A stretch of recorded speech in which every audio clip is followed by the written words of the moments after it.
Happy Devil's Wednesday. This is State of the Fan Address presented by pucksandpitchforks.com. I'm your host, Sam Wu, here with Nick Villano, the editor-in-chief of that fine website, pucksandpitchforks.com. Streaming live on Facebook Live, YouTube Live, X Live, and Twitch on the Let's Go Devils Network. Talking a little Devils hockey, I was telling Nick about the Arizona-Vegas trip that some of us are going on. Nick, I wish you were coming to that trip. Yeah, it would be nice, but next year.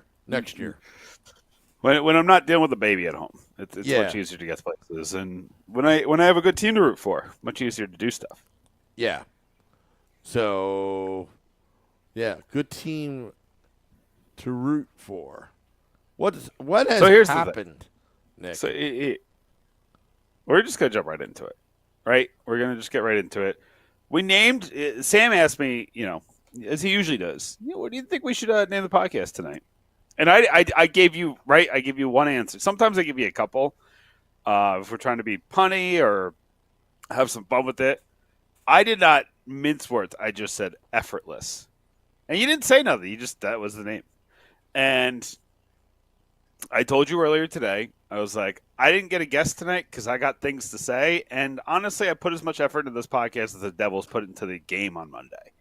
And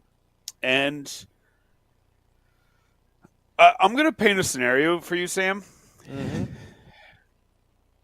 Right now, if the Devils beat the Ducks, the two times they played the Ducks, they'd be 2 points out of a playoff spot. The Ducks.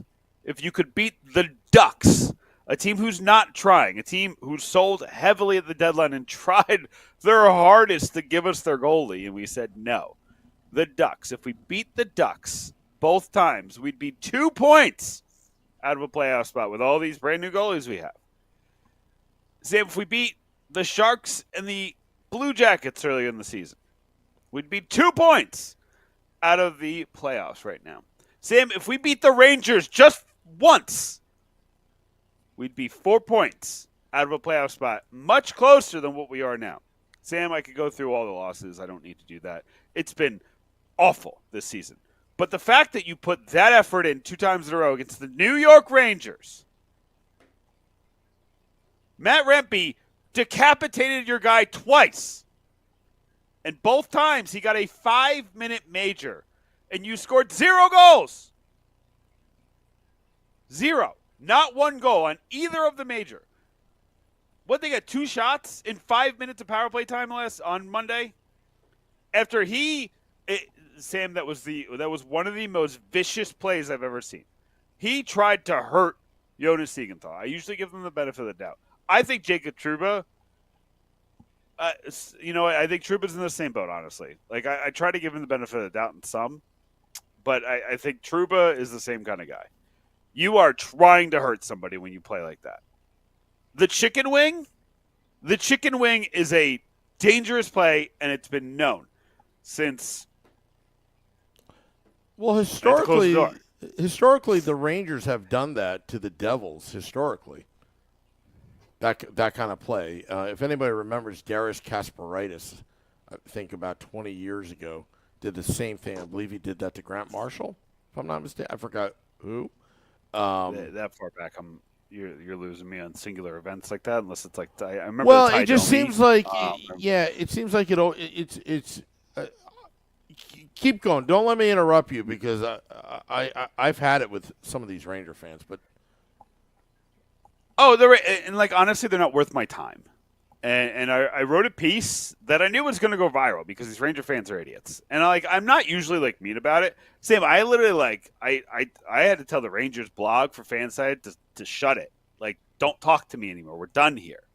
Because I need intelligence when Sam, you've seen how I interact. In my early days of running the Twitter account, I was learning, and maybe I didn't go about things with the most intelligent way. But now, I don't have unintelligent arguments with people. I come at people with information and factual things on Twitter because it's it can devolve into craziness. But the conversations that I'm having, that I see these Rangers fans having to try to twist facts and make this okay is insane. And then they'll come back and be like, well, next time he'll just take off Jack Hughes' head. Where did your argument go, you idiot? Sorry, I'm like getting a little too hot about that.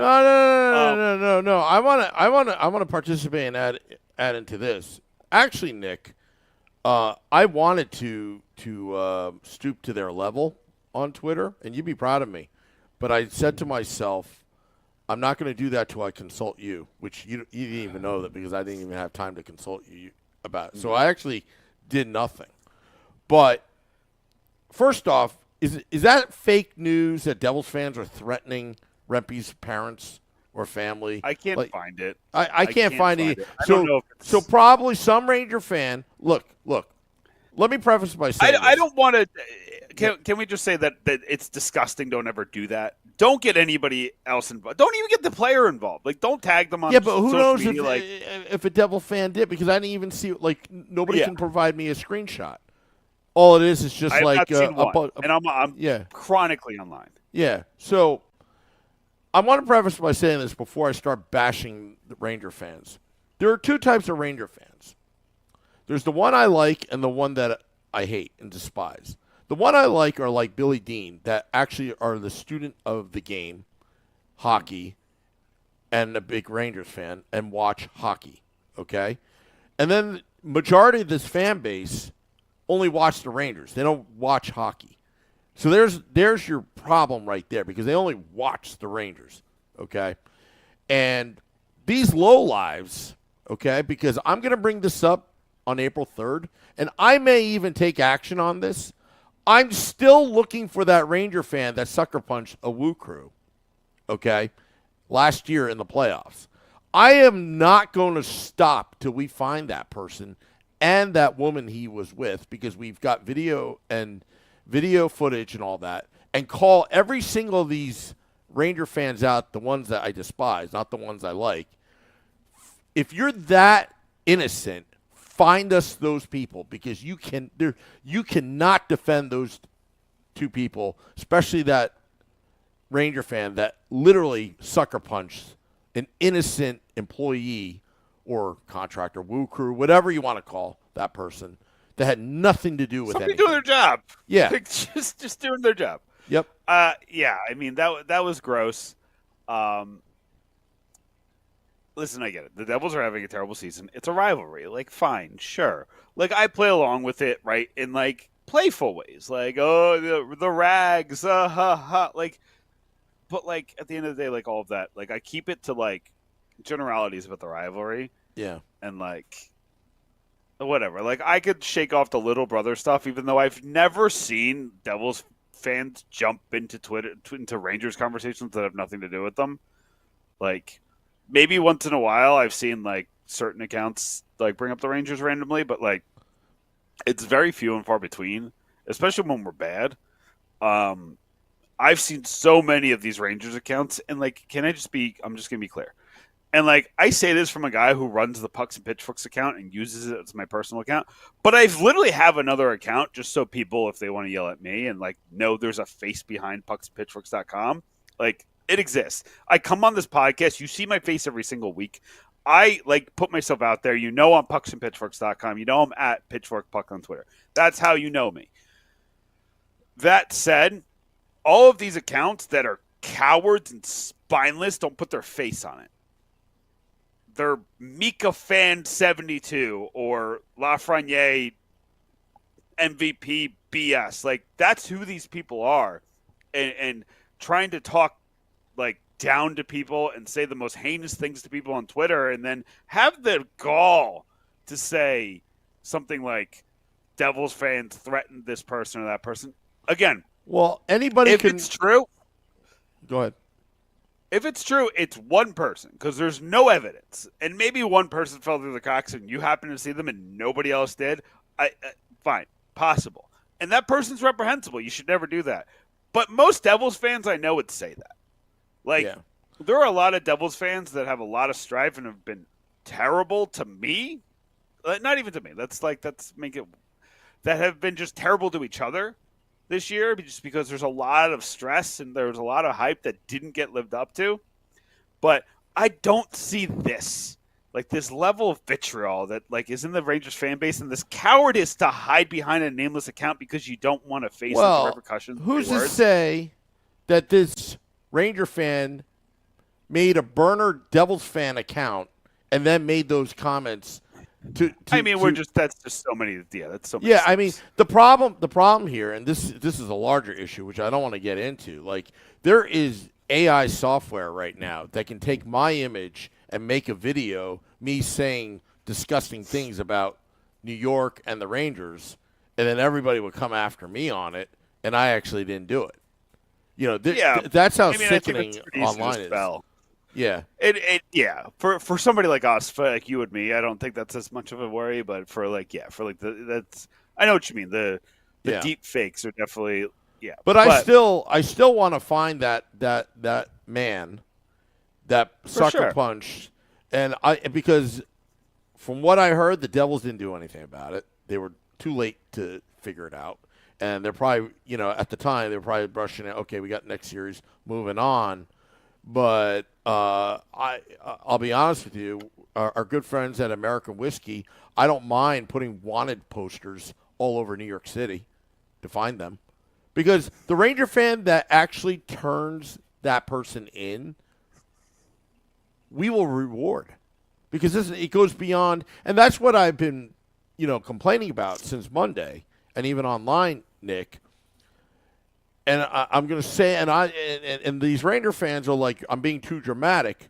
One of these days, a player is not going to get up or ever wake up for a vicious hit like that. And then you've got some explaining to do all around the league, the player, the organization. I think Peter Laviolette should either be fined or suspended because I can't see from a coach's standpoint, other than deliberately and intentionally hurting somebody, why you have this character out on the ice. He brings nothing to the table. They legitimately have twisted it that they think he's a good player. And here's the thing. He brings nothing to the table. I'm going to call out a friend of the podcast, and we usually don't do this. Which one? But Greg Wyshynski. Okay. Right before the tweet, right before Rempe decapitated Siegenthaler, gave him a nickname of the Empire State Building, which I know he's called him that before, and then didn't really say much. He wrote a whole article about it afterwards, but he reacted to the goal, called him the Empire State Building, and then I didn't see a tweet right away about the hit, the elbow, the disgusting hit. And it's not just Greg. I call out Greg because he's a Devils fan, and I think that Greg overcompensates for being a Devils fan because he doesn't want to be called biased, and I get that. I truly do. I've tried to not call him out because, again, who cares what I think? Who cares what anybody thinks? He's got an amazing job, but I do think he tries to overcompensate and not say anything good about the Devils because he's a Devils fan on ESPN. So that being said, I've seen a lot of hypocrites in the national media who have put this guy on a pedestal because they like that he fights or that they don't call him out on his nonsense. Since the Bastion hit, this does not sit well with me. And I was like, I'm not going to write about it because it's going to be sour grapes. I'm not going to write about it because it's going to come off as sour grapes. I'm not going to write about it because people are just going to call me sour grapes. Like the Rangers have this flash in the pan, Jeremy Lin type guy, and I'm just jealous. Like that's how it's going to come off. I'm not going to write about it. And then the hit happened on Monday, and I'm like, no, this needs to end. So I wrote. Everybody knew it was going to come. Everybody knew it was going to happen. Like you can predict it every game. He went up at him like he was Dragon Ball Z, like Hadouken, like it's like Street Fighter over here. Like he like the people, like the excuses are like abjectly insane. Like he was bracing for the wall. No, he's trying to hit a guy. The guy like stopped, and then he put his elbow up because he's 6'10", and he knew that he would hit him in the head. Like what else could he possibly think would happen? Like again. And then, like, he endeared himself because he said, I used to cry when I used to hurt people. No, man. No, because you could cry all you want. Maybe you did cry, but you didn't learn your lesson. You're learning no lessons. And then after he hurt the guy, he waved. That's a garbage move, dude. Garbage. You are like that is a garbage move. Does not belong in this game. And for all the national media who praise this man, you should apologize because Yon Seegenthal is probably done for the season. That concussion is bad. Yep. That like straight on his face. I don't think you see him again in this season. And that's like who knows what he's going to be. We've seen what happened to Marcus Johansson after he got that really bad concussion by Brad Marchand that they didn't suspend long enough. Well, same thing. I mean, again, people may think it's over the top. Anybody that's played hockey, coaches hockey, whatnot, that play, I mean, that's like you almost have to file a police report on this. That's how bad it was. No, I'm dead serious. I am dead serious because it's all about the intent. You look at that; it was all intent. Yeah, like you can't say it. It's everything. What I'm saying is premeditated. Yeah. To Laviolette having this guy in the lineup, everybody knew something was going to happen. Like before the game, everybody's watching Rempe, not for the fight. Who's his next victim, right? And it took how long for the NHL to have a stupid phone call? Like George Parros is a disgrace to New Jersey. He does not do his job right. 4 games, it should be as long as Siegenthaler's out plus 4 games, and then maybe an interview with the commissioner because you got to deter this because this is what's going to happen. If he's going to get away with it, what are other things around the league? Do you know how many jerseys this guy's probably sold in the last 2 weeks? They're not going to deter this because they're making money. This league is what it is. They want to make money. They want popularity. They want time on WFAN. They want time on 97.3 ESPN radio. They want time on the MSG talk shows. They want time. Time out.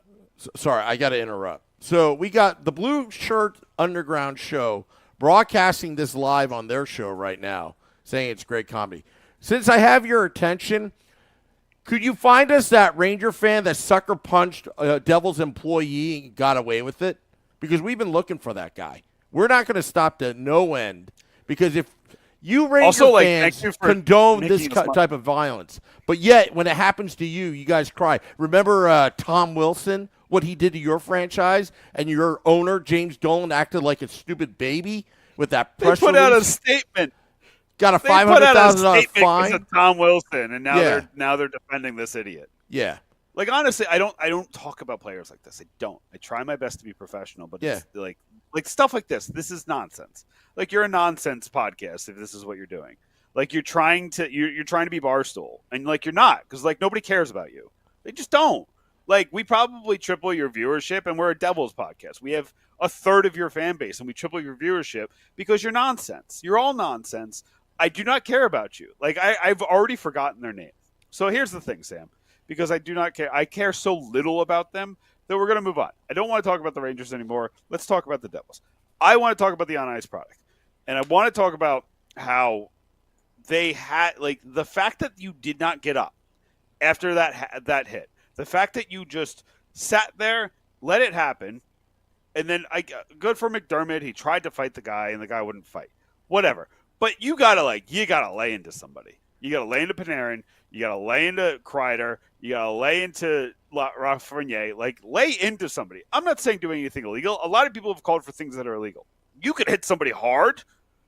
And honestly, like, if you weren't going to score 3 goals in that major, which they weren't. They didn't even get 3 shots. Let it descend into chaos the entire game.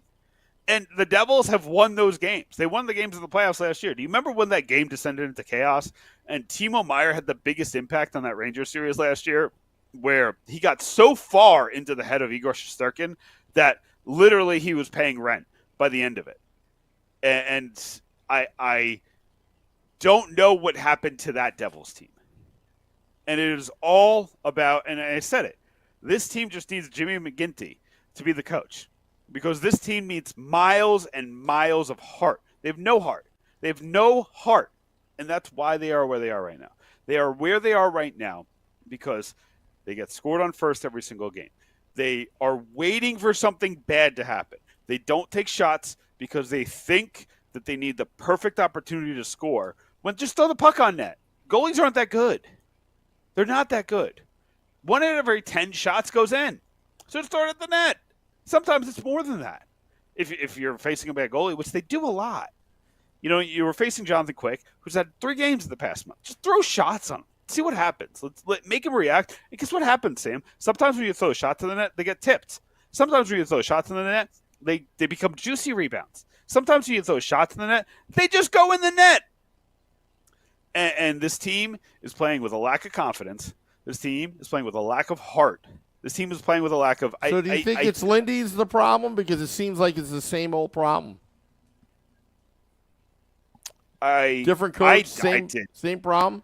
I did think Lindy was the problem. I think Lindy did not put the fear of God into this team when the hype was too high. I don't think he did a good job of grounding them. I don't think he did a good job. I think he let excuses into the room. We don't have a goalie. We have a lot of injuries. We're missing Dougie on the power play. We're missing this guy. The lines keep changing. Alexander Holtz isn't playing well. Jack is coming off of injury. He needs time to heal. Like, he let excuses into that room, and they've never gone away. And you could tell. I mean, you could tell just by the way they talk. Like, Jack Hughes literally came out and said, when we get a save, we can win. Really? Because Kakinen played out of his mind on Monday and did his best to keep you in that game. He lost because you scored 1 goal. You scored 1 goal, even though you had a major penalty and a bunch of other penalties. And you just showed no heart. And, like, honestly, Sam, like, what's the point? What's the point of watching this team if you're going to show no heart? If you're going to show no heart, like, what's the point? You have to show heart. And that was what was so great about some of the end of seasons when these seasons were over. Like, this team showed a lot of, like, gusto. They won a couple games. Like, people were mad that they won games, remember? Because they were going to get worse draft position. It's like, no, this team needs to learn how to win something. Like, learn how to win when it doesn't matter. Just get some W's under your belt. Learn how to play with these teams that are up trying to get playoff spot. Like let's play with some pride. They don't have any pride right now. So that's where I'm at with this team. It's sickening. And I only care about the rest of the season. I only care about, like, we got 18 games left, 17 games left. I don't know, 17. Okay. Let's say 17. You had How many left. points back are they right now? 6 points. See, there's somehow, it's like the Florida Panthers last year. Somehow the Devils are just hanging around by a thread. Because nobody wants that last wild card spot. Which is wild to me. 6 games in a row. 6 games in a row Detroit has lost. New York's not that good, but they got Sorokin. So, like, Sorokin's going to get them a ton of wins, right? So, and not that good is probably, like, not the right way, but I just don't see a playoff team there, but nobody else wants it, right? Washington's not – I like Spencer Carberry, their coach, and I think he's going to eventually do a good job, but they need, like, a different philosophy with some of the older guys on that team. Pittsburgh is a team that should have – like, Pittsburgh and New Jersey should be hand in hand shaking their fists at their team because Pittsburgh let this blow too. And they got Sidney Crosby playing at MVP level.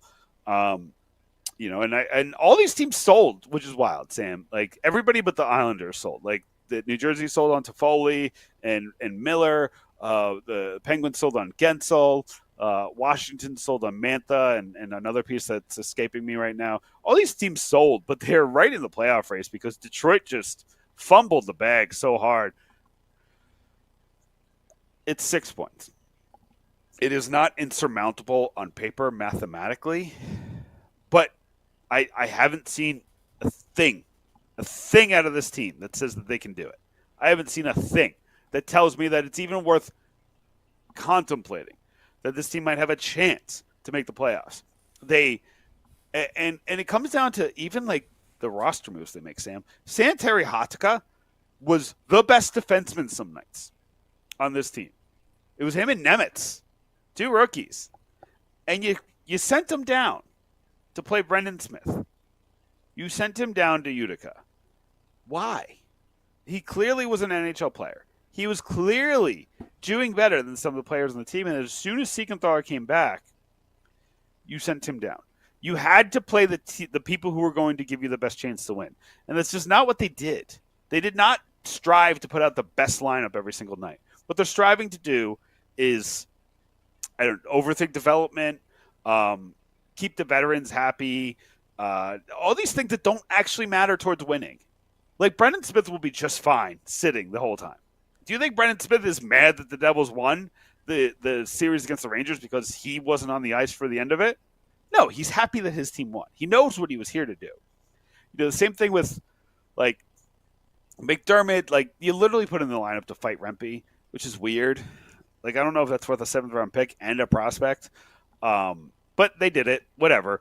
Now that that's happened, I hope that that's the end of that experiment. But you're sitting here like you're playing Chris Tierney. You're playing Tomas Nosek. They both Nosek has 0 points this year. In 22 games? 0 points. And I get he's coming off an injury, but he's not playing well. He's either still hurt or he just forgot how to play hockey. And Tierney, you brought in to not be that good. Like, you were supposed to play like a game or two, but you're supposed to spend most of his year in Utica. And to play him over Hallinan, who looked decent. Like, I thought Brian Hallinan looked decent last season. When he played a little bit earlier this season. Max Wellman, I'd rather have him in the lineup than Tierney. At least there's desperation in how they play. They're going to make mistakes, but they're also going to get like a breakaway here and there. And honestly, ironically enough, I've seen Tierney get a couple breakaways because he's in the right place at the right time, but he can't do anything with them. So, like, what's the point? Like, he has great hockey IQ, but he doesn't like, his skills have diminished so much that he can't do anything with that hockey IQ. So, I am okay with these people being on the roster. And, like, I've had these conversations a lot because the Devils' bottom 6 is shot right now. Bastion's out.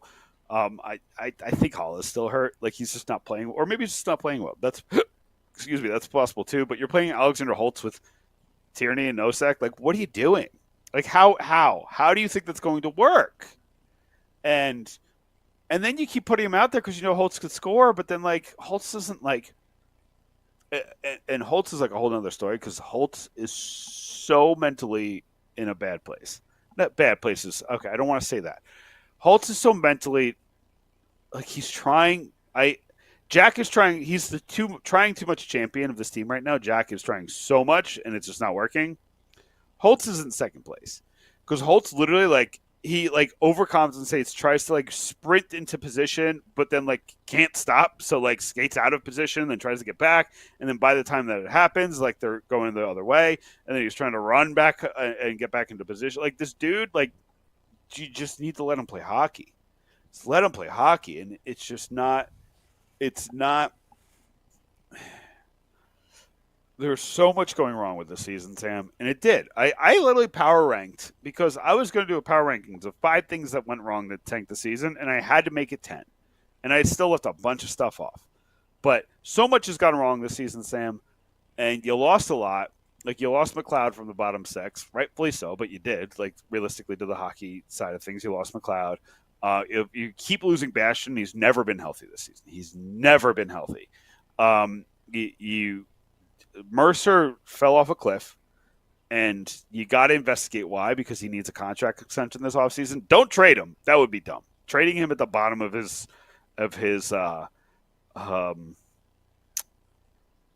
value would be incredibly dumb. Don't trade him for a goalie. You don't need to trade him for a goalie. Nobody is giving up a piece like Mercer for a goalie this offseason, so do not do it.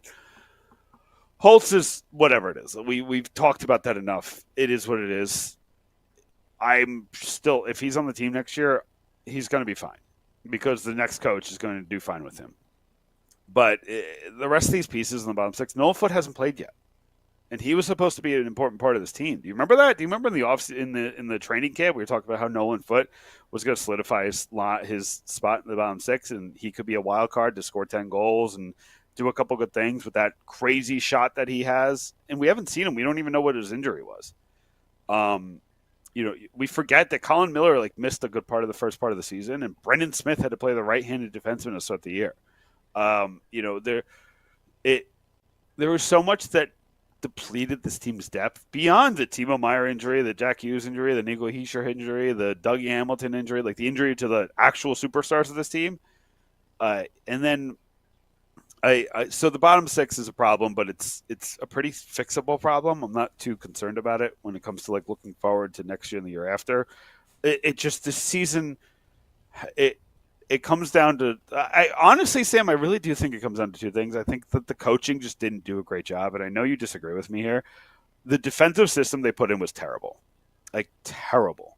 No. I disagree. Okay. It's all controlled by upper management. It's all, the fact that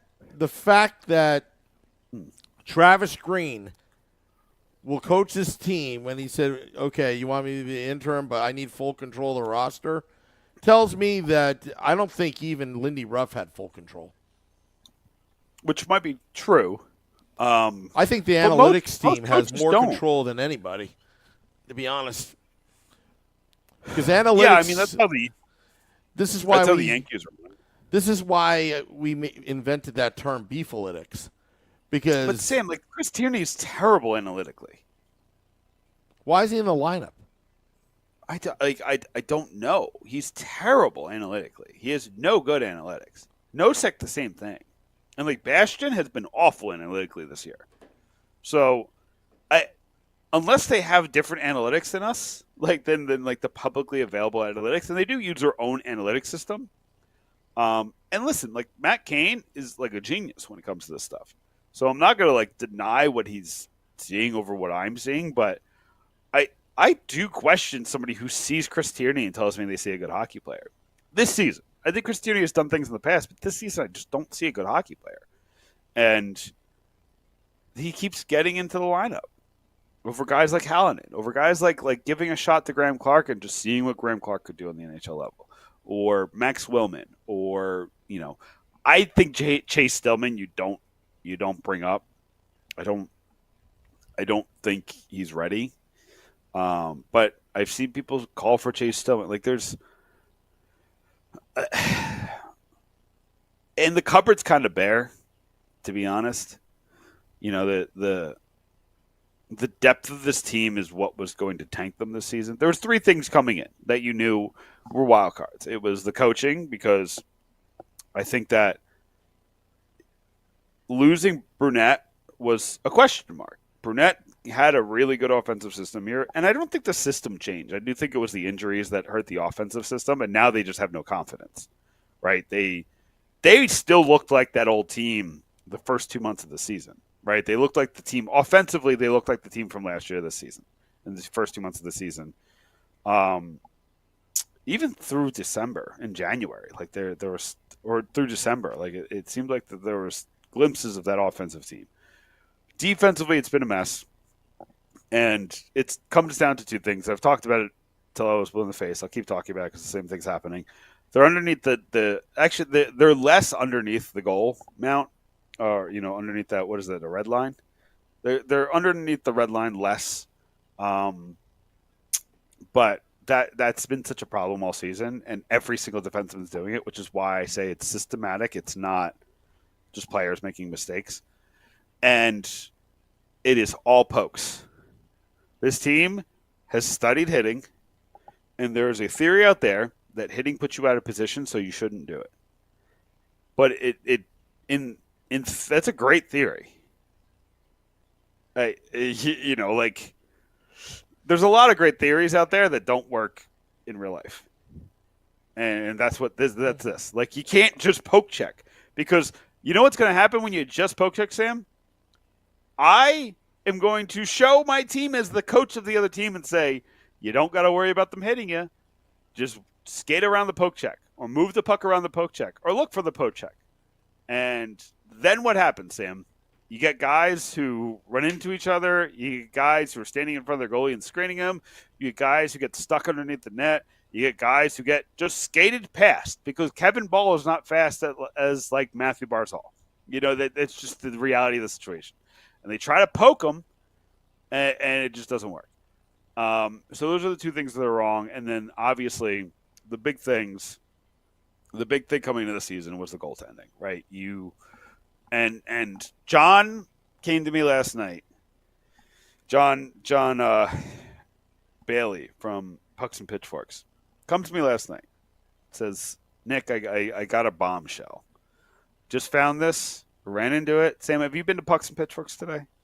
No, I have not. I should be, though. We have a bombshell. We have a bombshell on there right now. Oh, what's that? Akira Schmid's agent spoke. He asked for $3 to $4 million per season this offseason. And they were very upset that they didn't get it. He wanted an extension now. And when they didn't get it and things didn't go well to begin with, they wanted to get traded. Or they were looking toward getting traded, is kind of how it was worded. And that's up in Pucks and Pitchforks right now. We have the, you had to translate them from German. So, we did our very best. But this report's out there. And that kind of tells you, that changes how I looked at it from the offseason. Because if you talk to Akira Schmid and he's asking for $4 million, and you got Vitek Vanacek here, who's a head case after the playoffs. Like, the playoffs broke that man. If you have these two situations going on, yeah, I think you fumbled the bag. And I've brought this up so many times. Like, name me a goalie that got traded that you wanted. Let me ask you this, Sam. We're getting to the end here. I've already started plugging, but yeah, that piece by John is up on puckspitchworks.com right now if you want to get more information on that one. If I told you it costs you Mercer and 2 first-round picks, but you get Hellebuyck in that contract,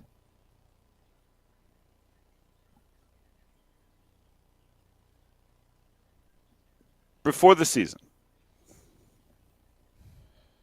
you get the risk of Hellebuyck at that contract, but he put up a Vezina level season this year. I just think the Devils have too many problems. I wouldn't do it.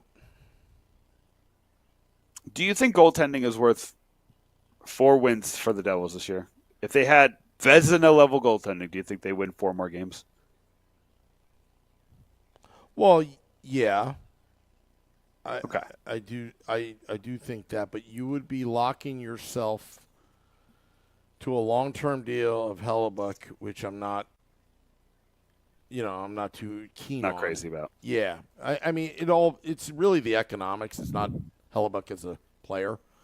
And a person, like, it has nothing to do with that. It's just long-term strategic planning with that salary cap. Yeah. Where other teams, get out of it at the next collective bargaining agreement with buyouts when they should be stuck with an albatross. Yeah, but wouldn't the Devils be able to get out of it if that was the case? Theoretically? Yeah, but there are a different set of rules for the New Jersey Devils. Yeah, when everybody's circumventing the salary cap, but Kovalchuk, that deal, it doesn't sit well with me. I'm actually surprised that George Parros, that loser, gave him a 4-game suspension. Rempe. I honestly I was anything. expecting less. So, but not because he deserved less. I was expecting less just because they've done it. I think the Devils basically told him. I bet you they went to the commissioner and you better do something. They were pissed. Yeah, I think that's what got 4 games. But if the Devils didn't do that, he probably just would have gotten a fine. But I think he would have gotten a game or 2, even without it. It's a heinous hit. It is a heinous hit. It's the second game he's been kicked out of. And the waving shows that he has no remorse. Yeah.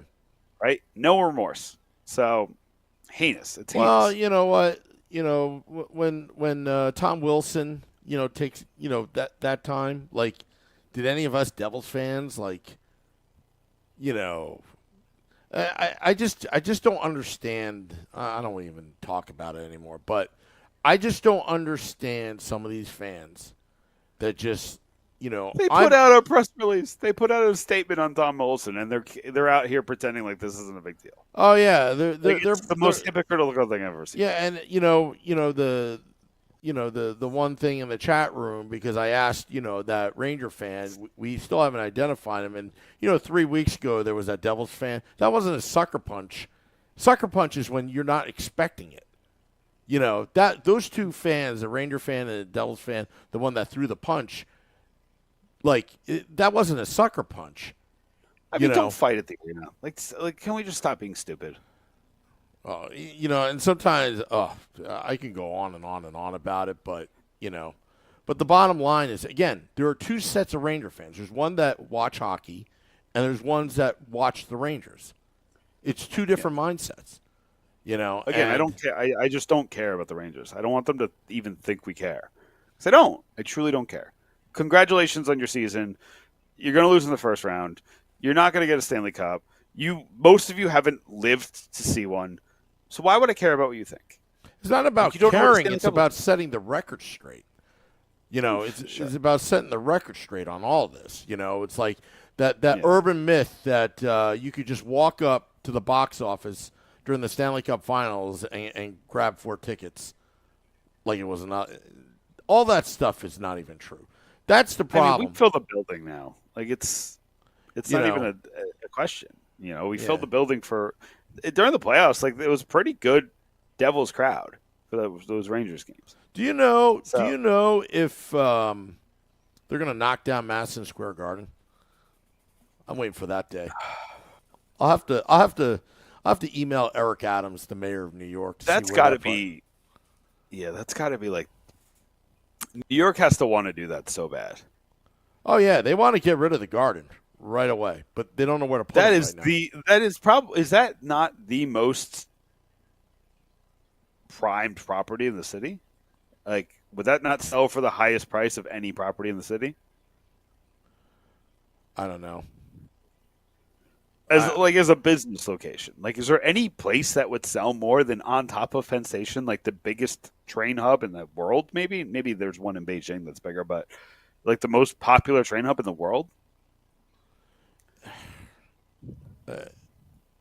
I don't know. I'm not really understanding your question, to be honest. Like I'm saying, like, if you took every property in New York City, every single one, yep, and you tore it down and you sold it as just a property. Would the one that's on top of Penn Station not sell for more than any other one in the city just because of its location and the amount of people that, by and large, just come there? Like, would Starbucks not want to have that because they would make $10 billion a year in coffee? Or would a restaurant not? You know what I mean? Yeah. I guess that's what I'm saying. It's just I don't location know. wise. I don't know enough. But, I don't know. But anyway, but if you see the old New York Penn Station, that's a beautiful, beautiful, beautiful architecture that they just tore down the city in New York. Hey, listen, why don't we we already have a New York team. Why don't we just move the Rangers to the Sphere? Get James Dolan and his team over there. Actually, we'll be in Vegas. I'll make sure to throw some Rangers suck confetti, at that place. But here's the thing: we're coming to the end, so let me finish off with this. There's 18 or 17 games left. Play with pride.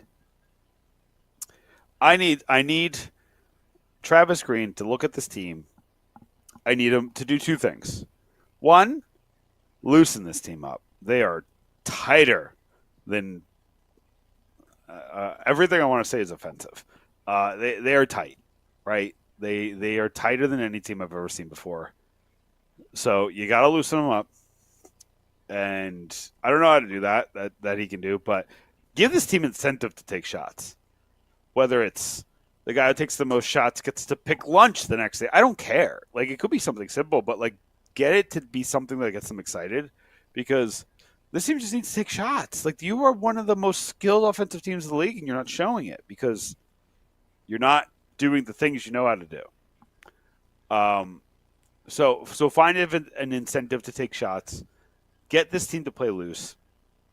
And Sam, it could happen. I don't think it's going to happen. The Athletic has the Devils' playoff chances at 2%. 2% to make the playoffs.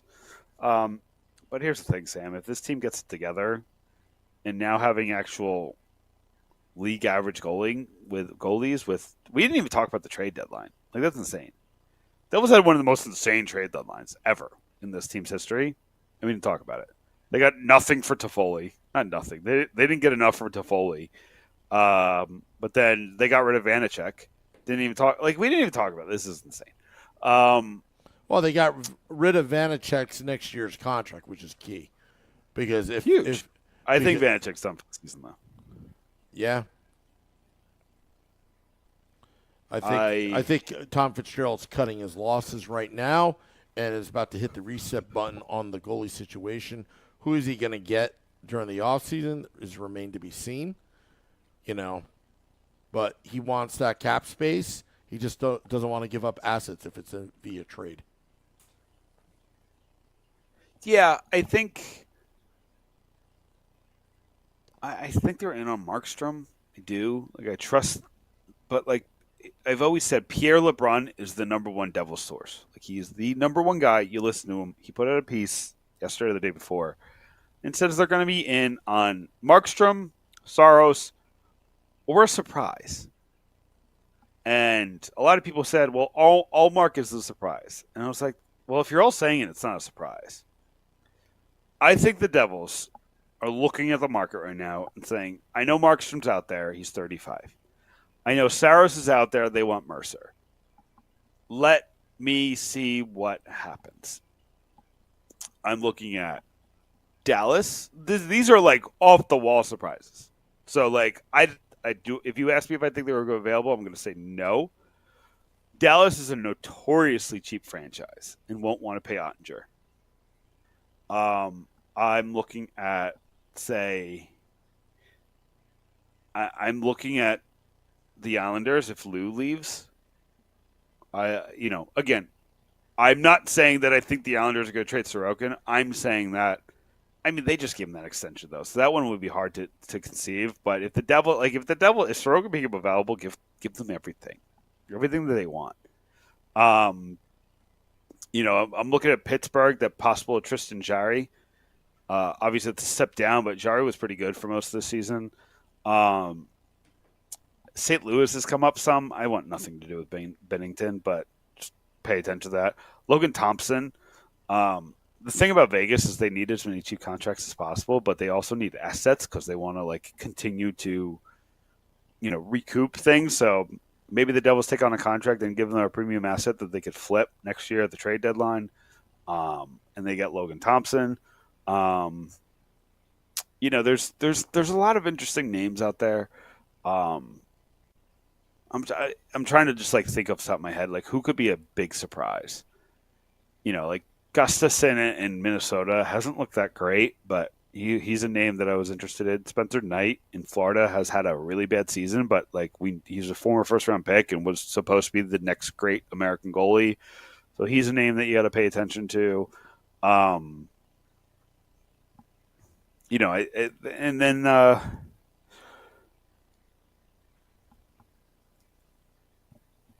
that's all. Yeah, that's. I can't really think of anybody else who might be worth going all in for. There's just not a ton of great goalies out there, in general. There's some. There's still Vasilevsky and there's Sorokin and Shesterkin and I said Ottinger earlier. Those are great goalies, but it's just not what it was in the 90s and the early 2000s and even 10 years ago, right? There's a lot of great goalies 10 years ago when Ryan Miller's doing great, and I don't need to go through the list, but it's just harder to find a great goalie now. There's just not a plethora of them, and when somebody gets one, it's they hold on to them, and maybe what would be an interesting one. What do you think of Georgiev in Colorado? He wouldn't be bad. Played well on their Stanley Cup winning team. He has a Stanley Cup. No. Kemper won the Stanley Cup. I'm sorry. He'd be another one that they consider. Kemper with Washington. I bet you they'd like to. I don't like the mediocre goalies. I can't stand it. I mean, Here's a cup. If you're gonna go with a goalie, I mean, do you think? I get it. But that's where I'm just trying to like spitball because he said there could be a surprise team, and I'm trying to think of what is an actual surprise. Because I don't think LeBron says that lightly, right? He doesn't say it's a surprise, and the surprise is Allmark, who we've all been talking about, and has been trade rumors with LA, or it's not. I don't even know. Like, who else could it be?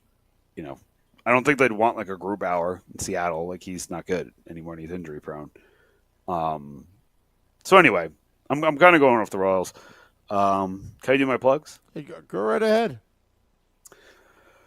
Pucksandpitchworks.com. I've promoted this a lot already, but I wrote a piece on Matt Rempe, and the nonsense needs to stop. John Bailey wrote a piece on Kier Schmid. Marcy Rubin wrote a piece on Nico Dawes and how it's not over. He could still be the long-term piece of the future. Tyler Russell wrote a piece on Timo Meyer that's up on pucksandpitchworks.com right now. Nick Natali wrote a really good piece. 6 offseason moves to save this franchise next year. And he really went down through everything from the coaching staff to depth players to get them to that next level. And what I learned, Sam? It's really not that bad. And it really isn't. Like, fixing this team is... There's 2 major things you got to do. Get the right goalie and get the right coach. Those are hard, but it's just 2. The bottom 6 will figure itself out, and players will sign here and they'll be fine. The defense, once you get that has to do with coaching. I truly believe you have the talent here, and I think that Siegenthaler's been injured this season. Marino has played way below the level, and now he's dealing with an upper body injury they call day-to-day, so we'll see what that means. I can't see Siegenthaler and Marino being as bad this year as they were last year. Hamilton's going to come back. The defense is going to be better next year just with a better system. So, guys, it's not that bad. And then I have a piece coming out probably around midnight tonight, but just look at it tomorrow, about the 5 guys that I want to get the time that is now open and available, the guys from Utica and more who deserve the time, deserve the ice time now. Just get them on this team. And some of them have already been called up, but I'm still writing about them. Hataka, I'm looking at you. Oh, and then one more piece. I wrote about the 30 greatest female athletes of all time for the fan-sided front page. That was a lot of fun. Like, learning about athletes that you don't know a ton about, and researching them, and there's this woman. Oh man, I can't remember her last name. I wrote about her, but her name, Babe. Do you know what I'm talking about? Babe from like the 1920s and 30s. She won a bunch of Olympic gold medals, and then decided to try another sport, and was just the most dominant LPGA golfer of all time. Like, just like. You learn about these ridiculous women who have these amazing sports feats, and it's cool because again, we grew up knowing about the men, learn more about the women, and I think it was just a fun one to write, and that's on fansided.com. Just search for my name, fansided.com, Nick Villano, and all of my fansided.com articles will come up. All right. Well, we got Game Day Live and Devils After Dark after the game tomorrow. Devils take on Dallas, and then we got our big trip out in Arizona and Vegas. We got special guests lined up at the Mullet and at T-Mobile Arena as well. So check out for that this weekend. And joinourcrew.com. Yes, joinourcrew.com for the latest updates on our travels. I want to thank all those tuning in. One note to that group that decided to troll us. You opened up a can of worms. You fired the first shot. Sam Wu always wins in the end. Just remember that. I literally, Sam, when I tell you I forgot their name because I do not care about them, because who cares about there's a Million Rangers podcast and yours isn't popular. We'll talk afterwards, Nick. Till next time, let's go Devils.